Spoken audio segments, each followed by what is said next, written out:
hapon sa Ngayong hapon. birthday sa birthday sa lahat ng nag-birthday ngayon. Kailan ba nag-birthday?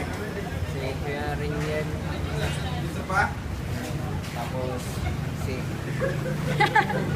si Ma'am Man. Tapos, yan.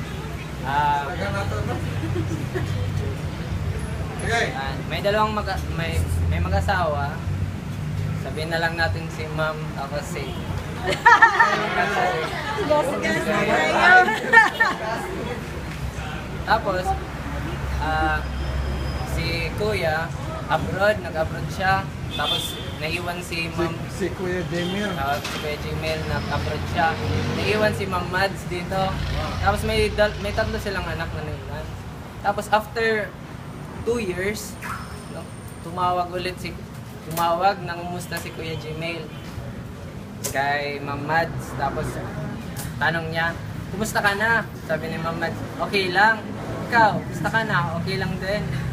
Kumusta yung sari-sari store natin? Department store na.